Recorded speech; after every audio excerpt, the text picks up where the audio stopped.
Diaz, à aucun moment, il vous dit où il va tirer ou autre, parce qu'on vous voit aussi aller lui parler. À aucun moment, on peut se poser la question d'un arrangement entre deux équipes pour revenir à 0-0 ou... Mais Sadio Mané, mais chapeau, melon, chapeau melon. C'est exceptionnel. Sincèrement, c'est exceptionnel. On assiste à la naissance d'une légende. On vit l'histoire et on se rendra compte dans 30 ans, 40 ans, si Dieu nous prête vie, qu'on a vécu l'histoire avec Sadio Mané et que son passage avec le Sénégal est légendaire. Et là, on parle encore une fois, le continent africain a connu des légendes, des joueurs exceptionnels. Mais aujourd'hui, Sadio Mané, pour moi, a laissé dans le rétro des joueurs immenses. J'ai vu Claude, je pense que je me suis dit que c'est la personne idéale à demander parce que voilà, il y avait Mamadou aussi, j'ai demandé à Claude en premier, je dis qu'est-ce que tu en penses, c'est quoi le meilleur, il m'a dit non, il faut rester, il faut jouer. Et là Diouf aussi m'a dit pareil, donc je suis allé amener tout le monde, j'ai dit que les gars, quoi qu'il arrive, maintenant il faut assumer, on va aller jouer. Edouard, félicitations, mais en même temps j'hésite à vous dire félicitations tellement ça a été... Je vais vous laisser commenter en fait tout ce qui s'est passé sur la fin, c'est limite dramatique en fait. Écoutez, on va pas parler à chaud. Il y a des choses qui se sont passées, mais voilà, à la fin, ce qu'il faut retenir, c'est que le football a gagné, le football a été célébré. Aujourd'hui, on est venu en terre marocaine. Voilà, on savait qu'on était en terre hostile parce que ça fait une cinquantaine d'années qu'ils attendent ce trophée. Ils avaient tout acquis à leur cause. Nous, on avait juste le ballon et nos armes. Et voilà, on a répondu de la meilleure des manières et aujourd'hui, on ramène la coupe au Sénégal. On va vous montrer et vous proposer ça. Le penalty, on en était là, on était en train de retracer ce qui s'était passé avec le penalty de Brahim Diaz qui tente une panenka insolite, va-t-on dire. Et puis du coup, vous l'arrêtez. Il a tenté, écoutez. J'ai eu le crédit de rester le plus longtemps possible sur mes appuis. Et voilà, comme j'ai dit, ça nous a souri. On a gardé l'équipe dans le match. Je suis content, je savais que j'allais pas en avoir beaucoup. J'ai aidé mon équipe à ce moment clé du match. Sadio Mané vous dit quoi juste avant, parce que j'ai vu qu'il venait vous parler. Sadio et moi, avant chaque penalty, on se parle toujours. Je ne vais pas vous dire ce qu'on s'est dit, mais voilà, on avait à cœur de gagner cette finale, de ramener le trophée à la maison. Des millions de Sénégalais sont contents, le peuple est content. C'est ce qu'on espérait et maintenant on va profiter. Brahim Diaz, à aucun moment il vous dit où il va tirer ou autre, parce qu'on vous voit aussi aller lui parler. À aucun moment on peut se poser la question d'un arrangement entre deux équipes pour revenir à 0-0 ou... Non, quand même, il faut être sérieux. Vous croyez vraiment qu'à une minute de la fin, cinquantaine d'années, un pays attend ça, vous croyez qu'on va s'entendre? Il voulait marquer. J'ai eu le crédit de l'arrêter, c'est tout. Faut s'arrêter là.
Si la serviette pouvait faire gagner quelqu'un parce qu'il y a gris-gris dedans, pourquoi quand vous avez pris la serviette de Mendy, votre équipe n'a pas gagné?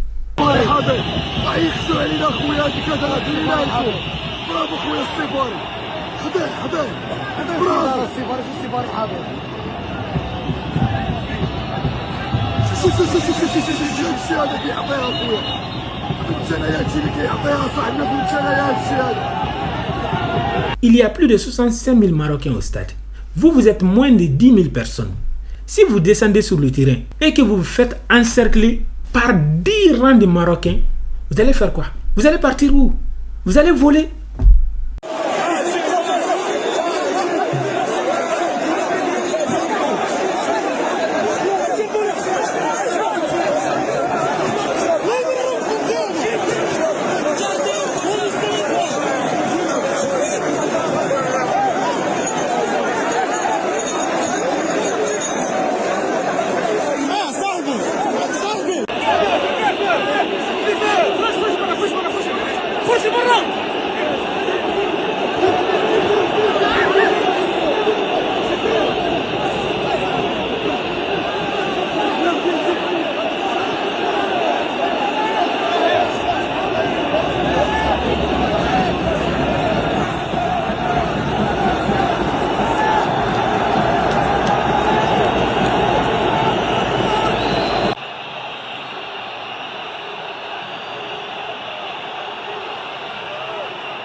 Tu peux pas donner pénalty, tu peux pas. Je te jure, toi tu penses que... Toi, vous allez tirer pénalty, c'est dans ma télé quoi. Tu es maudit. C'est dans ma télé, vous allez tirer pénalty, ça là, tu es malade. Il y a moi lui là même. Bon, les je te jure pénalty, c'est là, moi je peux pas regarder. C'est dans ma télé, ça là, vous allez tirer pénalty quoi. Jamais de la vie, vous allez tirer pénalty, ça là, dans ma télé. Faut pas allumer ma télé. Faut pas bébé. Faut pas... Pardon, madame. La deuxième raison, c'est l'attitude du coach sénégalais. Je ne peux pas dire si ces raisons étaient justifiées ou non, mais il n'a pas le droit de se comporter comme il l'a fait. Avant la finale, la fédération sénégalaise a fait un communiqué. Ils ont évoqué tous les points sur lesquels ils ne sont pas contents. C'est légitime, c'est tout à fait normal. Si on n'est pas content, on envoie un courrier à la CAF pour dire qu'on n'est pas content. Après, personnellement, je ne connais pas le protocole, donc je ne peux pas juger la manière de faire.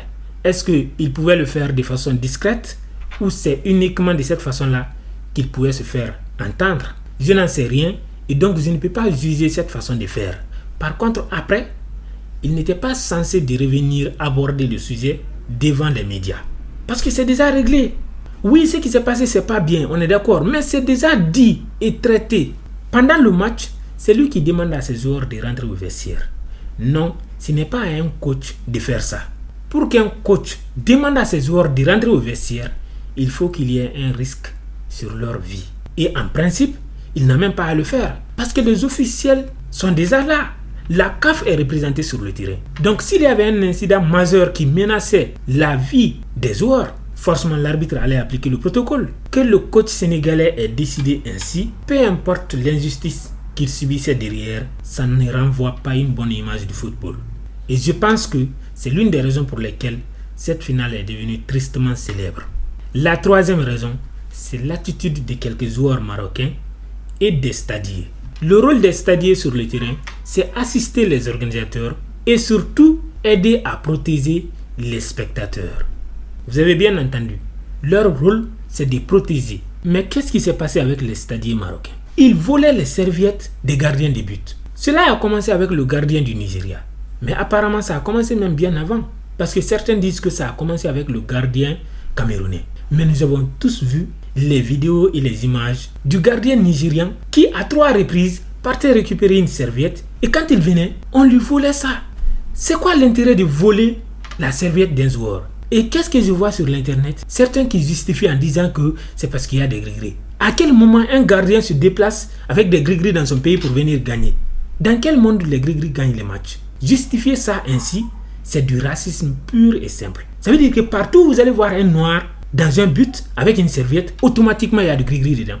Il y a des pays en Afrique, des régions entières où les gens n'ont jamais vu des gris-gris. 99% de ces joueurs-là sont nés en France, en Angleterre et ainsi de suite. Ils n'ont jamais vu de gris-gris depuis toute leur naissance. Et vous êtes en train de nous dire que ces gens-là sont partis apporter des gris-gris dans des serviettes. Pourquoi quand vous avez pris ces serviettes-là, vous n'avez pas gagné le match? Si la serviette pouvait faire gagner quelqu'un parce qu'il y a gris-gris dedans, pourquoi quand vous avez pris la serviette de Mendy, votre équipe n'a pas gagné? Ça n'a pas de sens. Dans chaque compétition du monde, championnat, coupe du monde, coupe d'Asie, coupe d'Afrique, peu importe, les gardiens de but viennent toujours avec des serviettes. À chaque fois, par exemple, qu'un but est encaissé par un gardien, c'est la première image qu'on voit. On voit les caméramans qui montrent le gardien qui part prendre sa serviette pour essuyer son visage. Ça, c'est connu. C'est pas quelque chose de nouveau qui est apparu dans cette CAN. Pourquoi cela dérange tant qu'un gardien de but ait une serviette? Ou bien les gardiens de but qui viennent de l'Afrique subsaharienne n'ont pas droit à des serviettes? Bono n'avait pas de serviettes. Le gardien de l'Égypte n'avait pas de serviettes durant cette CAN. Le gardien de l'Algérie n'en avait pas. Pourquoi c'est uniquement les serviettes des gardiens subsahariens qui étaient volées? Qu'est-ce que vous essayez de véhiculer? Ces mêmes équipes-là ont joué des Coupes du Monde. Ils ont perdu des matchs avec ces mêmes serviettes. Si les gris-gris pouvaient faire gagner quelqu'un, et si vraiment ces serviettes-là contenaient des gris-gris, pourquoi ils n'ont pas remporté des Coupes du Monde? À ma connaissance, le Bénin est le seul pays en Afrique où le vaudou est considéré comme une religion. Pourtant, les Béninois ont 0 Coupe du Monde. Comment Saïbari se donne le droit de venir empêcher le gardien sénégalais de récupérer sa serviette? Votre gardien est tranquille, il est focus sur le foot. Le gardien du Sénégal doit se battre pour avoir sa serviette à chaque fois. C'est pas normal ça. Personne ne peut justifier cela. Ces gens qui parlent du comportement des supporters sénégalais, ils n'ont pas vu ces images-là? Ou bien ils sont tout simplement dans le déni?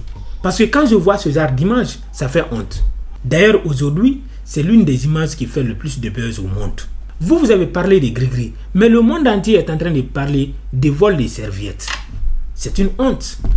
Donc ça, pour moi, c'est l'une des raisons pour lesquelles cette finale aura été finalement un échec total. La 4e raison, c'est l'arbitrage. Je pense que l'arbitre de ce match est la cause de 80% de tout ce qui s'est passé comme chaos dans cette finale. Il avait un job et un seul. Durant 90 minutes, il était censé juger les situations de façon impartiale. Il en a été incapable. Et il a provoqué donc cette humiliation. D'abord pour lui-même, pour le football africain, mais surtout, il a créé ce chaos-là qui restera à jamais dans l'histoire. La 5e et dernière chose, c'est l'attitude des supporters sénégalais au bord du stade. Vous êtes là pour encourager votre équipe. Quand les supporters sont en colère, ils ont des sifflets pour manifester leur colère. Mais personne n'a le droit d'agresser des policiers. Aucun supporter au monde n'a le droit d'envahir le stade. Il y a plus de 65 000 Marocains au stade. Vous êtes moins de 10 000 personnes. Si vous descendez sur le terrain et que vous vous faites encercler par 10 rangs de Marocains, vous allez faire quoi? Vous allez partir où? Vous allez voler? Ça n'a pas de sens. C'est pas normal d'avoir ce genre de comportement, surtout dans une finale. Si l'arbitre a pris une décision, que les supporters sénégalais descendent sur le terrain ou non, qu'est-ce que cela va changer? Tout ce que vous allez écoper, c'est une sanction grave. Même le coach a une zone déterminée sur le terrain. Votre coach n'a pas le droit de franchir la ligne qui le sépare du terrain sur lequel les joueurs sont en train de jouer. Mais vous pensez que vous avez le droit de rentrer sur ce terrain-là parce que vous êtes en colère. Vous avez le droit de donner des coups de pied aux policiers. Si les policiers là prennent des matraques, viennent en groupe pour vous frapper là-bas, vous allez dire quoi? Que vous avez été agressé dans un stade au Maroc.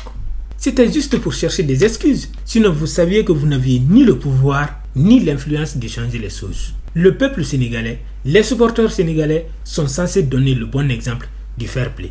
Parce que depuis que j'ai commencé à suivre le foot, c'est ma première fois de voir l'équipe du Sénégal dans un scandale. Et quand cela arrive donc, gardez vos émotions pour vous. Il faut savoir exprimer sa colère. Mais encore une fois, ce n'est que mon avis, mon opinion. Laissez les vôtres dans les commentaires. N'oubliez pas de vous abonner, de liker cette vidéo et de partager à vos amis.